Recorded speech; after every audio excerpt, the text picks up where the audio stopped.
You're watching South Asia NEWSLINE and here are the top stories we are tracking for you on Wednesday, the 4th of December. Indian Parliament witnesses ruckus over Adani indictment, farmers' issues.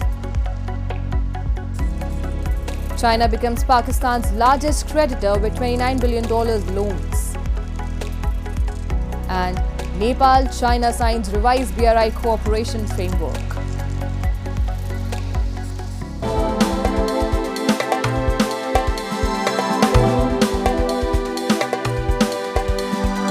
And now for all the details. The 7th day of the winter session of the Parliament saw protest yet again by the India bloc MPs on Wednesday over the Adani indictment.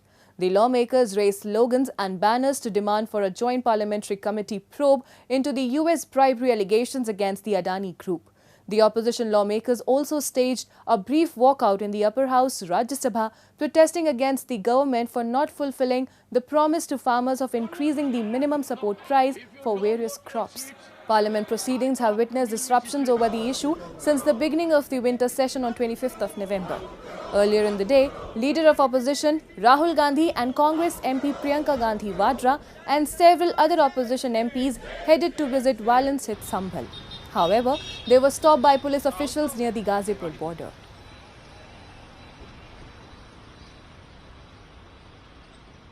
The UK government on Wednesday issued a warning to its citizens about the heightened risk of terrorism in Bangladesh, stating that terrorists are likely to try to carry out attacks in the country which could be indiscriminate and target areas frequented by foreign nationals.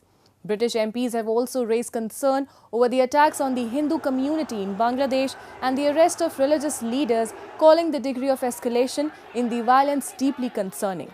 Meanwhile, Bangladesh on Tuesday summoned Indian envoy to Dhaka, Pranay Verma, hours after closing its visa and consular office in Tripura following a security breach incident. New Delhi has condemned the breach incident. Tensions between both countries are high amid violence against Hindus and other minorities in Bangladesh. Speaking to reporters, Verma said that India and Bangladesh have a wide-ranging and multifaceted relationship that cannot be reduced to one issue. He also said India wants to build a constant, stable and constructive relationship with Bangladesh.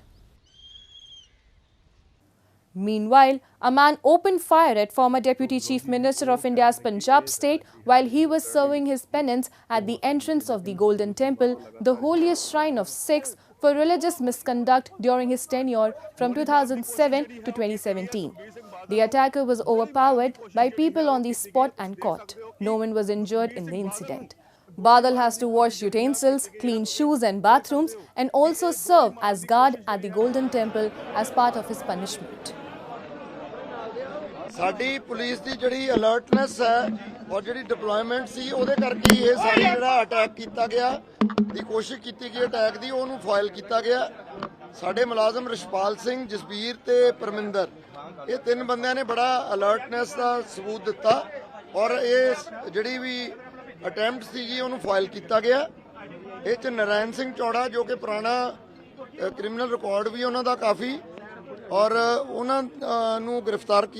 गिरफ्तारी की गई है. Moving on. China has emerged as Pakistan's largest creditor with 22% or $28.8 billion of the country's total external debt, according to the World Bank's International Debt Report.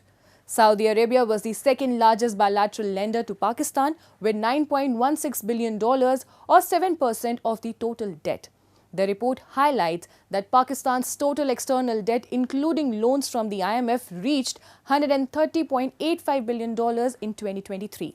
The report also indicates a significant strain on Pakistan's fiscal position. It also mentions that Pakistan, along with Egypt and Ukraine, had significantly increased its repurchases from the IMF in 2023.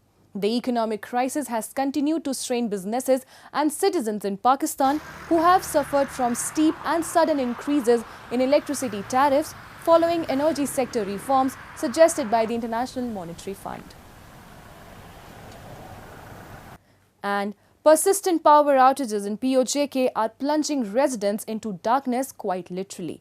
The much-hyped Neelam Jhelum hydropower project, once seen as a beacon of hope, lies in ruins due to alleged corruption and mismanagement. A report. Residents in Pakistan-occupied Jammu and Kashmir are enduring severe hardships as persistent power outages grip the region. Despite the ambitious Neelam Jhelum hydropower project being touted as a game changer, it remains non-functional due to structural failures and allegations of corruption. The electricity crisis has far-reaching consequences, disrupting economic activities, education, and healthcare services. The region generates only 1200 to 1400 kilowatts of electricity, significantly below the required 3100 kilowatts, leaving many struggling, especially during the harsh winter months. Jhelum project जो है वो पिछले 2-3 साल से बंद पड़ा है। Tunnel बैठ गया है। टनल बैठने की बुनियादी वजह यही हुई है। अभी इसमें देखें ये मुलव्वस हैं, वाला हुकाम जो हैं ये इसके अंदर मुलव्वस हैं। हुकूमत को चाहिए कि इसकी आला सतह जुडिशरी इंक्वायरी करवाए। जुडिशरी इंक्वायरी करवाने के बाद ये चीज़ देखें कि एनओसी किसने जारी की थी और कंपनी जो है ना वो इस वक्त इस टनल को बहुत वहाँ पे पैसे ले गए, सारे फंडिंग इसकी हो गई।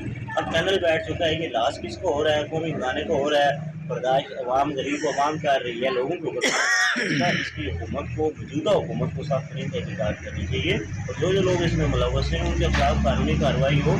The failures in infrastructure and governance have fueled widespread frustration among residents, with growing demands for systematic reforms to end the cycles of poverty and neglect in POJK. Moving on. Nepal and China on Wednesday officially signed the BRI cooperation framework during Prime Minister KP Sharma Oli's visit to China. This development further advances Nepal's involvement in BRI, a program China proposed and Nepal initially signed in 2017. The signing was delayed on Tuesday due to disagreements over terminology to be used in the draft. This agreement marks a significant step in Nepal-China relations. BRI is a major program introduced by Chinese President Xi Jinping. China is luring Nepal into BRI with promises of infrastructure and economic benefits, deepening bilateral ties. India views this as a strategic move by China to increase its influence in Nepal, potentially threatening regional stability and India's security interests.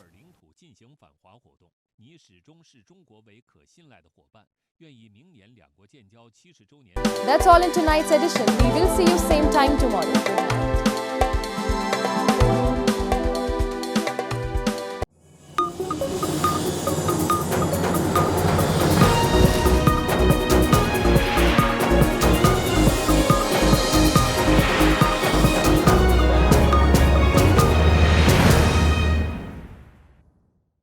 Subscribe TAG TV YouTube channel and press the notification button.